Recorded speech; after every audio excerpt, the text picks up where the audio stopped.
Voici le programme de cette journée, réussir sa prise de parole en public avec impact, première journée de ces 3 jours de formation. Alors pourquoi cette formation quand on s'exprime face à un auditoire? C'est vrai qu'on manque d'impact. C'est vrai qu'on est souvent submergé par le trac et puis on sait pas trop par quel message est-ce qu'on peut accrocher notre public et même nos mains, on sait pas trop quoi en faire. Et c'est une compétence qui s'apprend vraiment, de parler en public. C'est vraiment une vraie compétence. C'est pour ça qu'on a un programme sur 3 jours. L'idée de ces 3 jours-là, c'est de vous donner les bons outils. Vous allez voir qu'on va se servir aussi d'outils de grands orateurs qui utilisent eux, ces techniques-là pour afficher de la confiance. Oui, ça va vous aider à être confiant, mais c'est surtout afficher notre confiance. C'est un vrai exercice qui s'apprend et on est là pour ça. On va apprendre à construire un vrai message et on va apprendre à être plus à l'aise et même à prendre du plaisir dans nos prises de parole. Voilà pourquoi aujourd'hui on apprend ça assez tard finalement. On n'apprend pas ça à l'école. L'école nous dit de prendre la parole en public sans jamais nous l'apprendre et c'est pour ça qu'on l'apprend plus tard. Voilà le programme qui nous attend, construire un message clair, impactant. On va apprendre à dompter son trac, à se connecter, à accrocher son public et même à rendre accro son auditoire. Je suis David Fontanier, j'ai un passé de journaliste radio, j'ai fait 15 années de journalisme radio sur les antennes d'RTL2, d'Énergie, à la fois sur les antennes nationales mais aussi en local. Un jour on m'a confié le micro live, on m'a donné le micro des grands événements sportifs, à la fois à Bordeaux pour le hockey sur glace, pour le foot, pour le rugby, et puis on m'a aussi permis d'animer des débats, des conférences avec des élus, avec des chefs d'entreprise, et je me suis rendu compte que ces personnes qui s'exprimaient devant un auditoire manquaient d'impact. Souvent, ils lisaient leur discours et l'idée, c'était de me donner la mission de donner ce que moi j'avais appris pour qu'ils se connectent à leur public, pour accrocher un auditoire. Et donc, j'ai créé cette méthode-là que vous allez suivre aujourd'hui.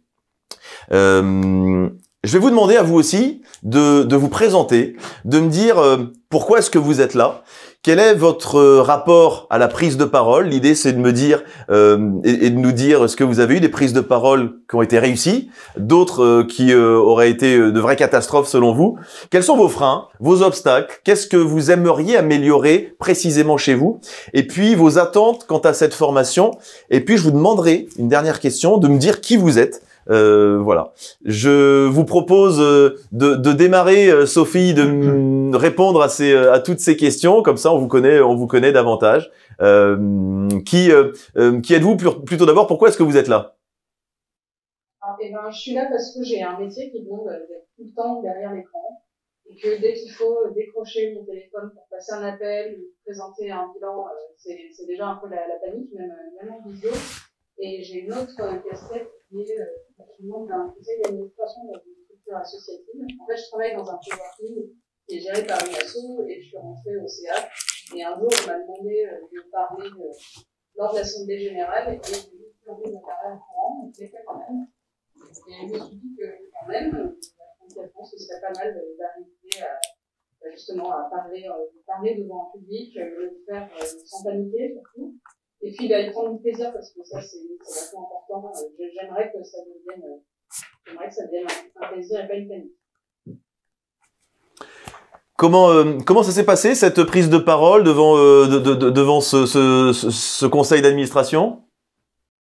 Alors, c'était même au-delà du CA, c'était genre l'Assemblée Générale avec les adhérents de l'asso. Donc, il y avait une assemblée d'une quarantaine de personnes. Déjà, c'était beaucoup, j'ai trouvé. Quand il faut parler en CA, on est 4-5 et honnêtement, ça se passe plutôt pas mal.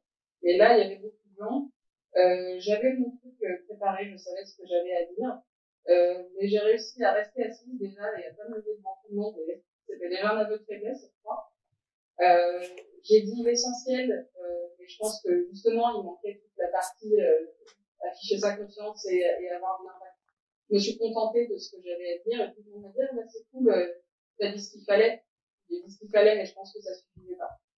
Ah, c'est bien. C'est une très bonne, je trouve, analyse déjà de votre part de reconnaître que debout, ça aurait été plus impactant.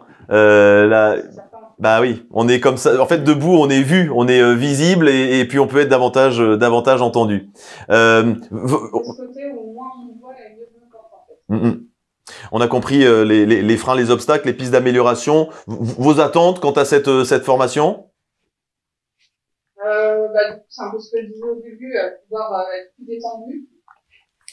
Parce que bon, la préparation, c'est pas tellement ce qui manque, mais au moins avoir ce côté plus détendu, plus préparé, arriver à gérer tout ce qui est parasites, en fait, tremblements, etc. Et puis voilà, être impactante et surtout ne pas avoir envie de partir à chaque fois qu'on nous convoque pour parler de quelqu'un. J'aimerais arriver de toute façon, non mais en fait c'est une tâche normale, comme les tâches normales que je fais derrière mon ordi toute la journée dans mon petit confort sur mon Word. Et là il faudrait que ça devienne aussi naturel. Après j'ai 10 ans de carrière en rédaction et j'aurais pas 10 ans de carrière en prise de parole, mais que ça devienne au moins un truc assez spontané. Ouais, même un réflexe et puis finalement du plaisir, ce que vous évoquiez avant. Sophie, on peut faire tomber la barrière on peut faire tomber la barrière du vouvoiement. On peut se tutoyer pendant ces 3 jours et même après. Aucun problème. Ça marche. Est-ce que tu peux présenter la société pour laquelle tu travailles? Alors, je travaille pour Web Report, qui est une agence web de rédaction et de réputation, et qui est basée à Bordeaux.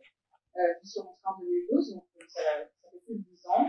Et depuis plusieurs années, je suis en télétravail, d'abord à Brive, et encore maintenant à Brive, et j'ai fait un petit passage à Lyon en peu de temps par choix de vie. Et par contre, c'est vrai que c'est un métier où on peut exercer un peu où on veut. Et voilà, de temps en temps, je reviens à Bordeaux quand même pour voir mes collègues. On est une petite équipe de 4 personnes. C'est quoi la e-réputation? Tu peux nous donner un exemple? C'est l'image d'une entreprise sur le web. Par exemple, tu tapes ton nom à toi sur Google, qu'est-ce qui sort? Est-ce que c'est des trucs positifs? Est-ce que c'est des trucs négatifs? Le jour où il y a une prise de réputation sur le nom d'une marque, on est capable de le détecter, on est capable d'alerter le client et de proposer des solutions pour éteindre le feu assez vite, et surtout que ça ne traîne pas sur Internet pendant des années. Ok, très bien. Je rebondis sur le projecteur dont tu parles, parce que c'est vrai qu'on n'est pas à l'aise avec cette lumière-là. Sophie, tu vas certainement rejoindre Eric aussi là-dessus. Le projecteur, on l'aime pas quand il est braqué sur nous, c'est tous les regards des autres. Même dans une présentation d'1 heure où finalement tu parles de toi, moi je vais vous inviter aussi à mettre vite le projecteur sur votre auditoire, à vite lui parler finalement, ou à mettre le projecteur aussi sur votre message. Et même si on parle de soi, on doit parler à notre auditoire. Et ce projecteur avec lequel on n'est pas à l'aise, qui nous fait transpirer, qui nous fait battre le cœur plus fort et rendre les mains moites, c'est vrai qu'il est désagréable. Quand je vous parlais moi de mon expérience où je suis speaker, maître de cérémonie, je suis pas à l'aise avec la lumière. Et ça tombe très bien parce que les gens viennent pas à un match de hockey ou de foot pour le speaker. Ils viennent voir des joueurs, ou ils viennent pas à un débat pour l'animateur. Ils viennent écouter des experts qui échangent entre eux. Et donc c'est plus facile en fait de se dire ok, je présente, mais finalement ce projecteur je vais vite le mettre sur le public, et vous allez voir que la première qualité que vous allez développer dans cette formation-là, c'est de considérer votre auditoire. Le premier focus que vous allez faire, c'est pas sur votre personne, c'est pas forcément sur votre message, c'est sur le public à qui vous allez vous adresser, et c'est eux qui sont vraiment essentiels dans votre prise de parole. C'est à eux que vous allez penser en priorité. Je vais vous donner les 3 grandes qualités d'un orateur. C'est quelqu'un qui sait écouter, c'est-à-dire qui sait écouter son auditoire. Ça veut dire que quand tu commences à dire une bêtise, tu vas entendre un brouhaha, tu vas voir même des regards un peu bizarres, tu vas ressentir que ce que tu as dit a pas été bien compris, ou t'as pu fourcher, ou t'as pu te tromper. Donc écouter son auditoire, c'est la grande qualité d'un orateur. C'est savoir se taire aussi, savoir faire des silences, savoir faire des pauses. Et c'est ça qui va vous aider à accrocher encore plus votre auditoire et à montrer votre expertise. Je parle des silences, je parle des pauses. C'est pas les pauses angoissantes où tu sais plus quoi dire. C'est les silences que tu décides de mettre, que tu décides d'appliquer, et c'est toi qui imposes ces silences-là. Et puis la 3e qualité, c'est de considérer son auditoire. Je vais en rajouter une 4e. Un orateur, une oratrice doit faire des choses sérieuses sans se prendre au sérieux. Une bonne oratrice, un bon orateur retrouve son âme d'enfant, est un petit garçon, une petite fille qui s'amuse, qui prend du plaisir. On a oublié finalement qu'on était des gamins et dans nos têtes on a encore un ado ou un petit garçon, une petite fille qui a envie de beaucoup s'amuser. On le fait rarement en prise de parole parce que c'est un moment très sérieux avec de l'enjeu, avec du trac, avec un message à faire passer. Mais je vous garantis que retrouvez votre âme d'enfant, l'âme de cette petite fille ou de ce petit garçon qui, au milieu du repas de famille, allait ouvrir la malle à costume, sortir une cape, une épée, un foulard pour amuser la galerie. C'est exactement ça que vous devez retrouver. Et finalement, c'est cette imperfection-là, et ça va être la 5e qualité d'un orateur, c'est quelqu'un d'imparfait. C'est quelqu'un qui bafouille aussi, qui peut se tromper, mais qui rebondit. C'est l'imperfection. Ça va être une grande qualité chez vous. Vous allez aussi accepter vos imperfections. Je ne forme pas des robots, je ne forme pas des Barack Obama, je vous donne des techniques pour être plus à l'aise, mais restez vous-même finalement. La grande différence d'une formation avec, on va dire, avec des cours de théâtre, c'est que les cours de théâtre, alors d'abord c'est très bien, et je salue moi tous les comédiens qui transmettent aussi la prise de parole, c'est une très bonne chose. Ils vont vous apprendre à dompter votre trac, à avoir un rapport avec la scène et avec le public. Et puis, ils vont vous apprendre à jouer un meurtrier, à faire la poule et le poney. Ils vont vous sortir de votre zone de confort.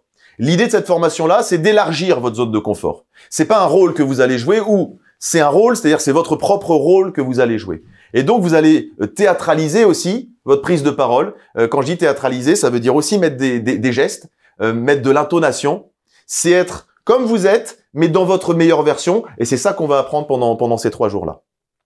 Johan, je t'invite à te présenter, à dérouler le fil des questions pour nous dire pourquoi tu es là et qui tu es. Donc moi je m'appelle Johan, donc je suis directeur de restaurant McDonald's. Je suis également conseiller opération, tout ce qui est process opérationnel et sécurité alimentaire pour l'ensemble des franchisés, des restaurants de mon franchisé qui en a 13 aujourd'hui. Je suis là pour gagner en confiance par rapport à la prise de parole, justement, savoir être impactant aussi quand je parle, quand je vais dans les restaurants pour présenter des nouveaux process ou pour faire du correctif sur de la sécurité alimentaire. C'est être beaucoup plus impactant dans ces moments-là parce que c'est des moments qui sont courts, donc il faut au maximum voilà. Gagner aussi en confiance parce que ça commence à monter, donc je commence à rougir. Voilà. Donc voilà, c'est tout ça, gagner en confiance par rapport à ça, par rapport à moi. Mes freins et mes obstacles, ça va être la confiance. Ça va être tout ce qui est confiance en moi. Les pistes d'amélioration. Alors moi, à la différence d'Eric, j'ai besoin de beaucoup préparer, parce que moi, ça me donne confiance en moi.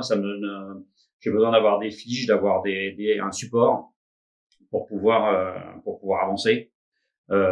Parce que ça m'évite de me perdre aussi. On en discutait tout à l'heure, les premières minutes sont aussi importantes.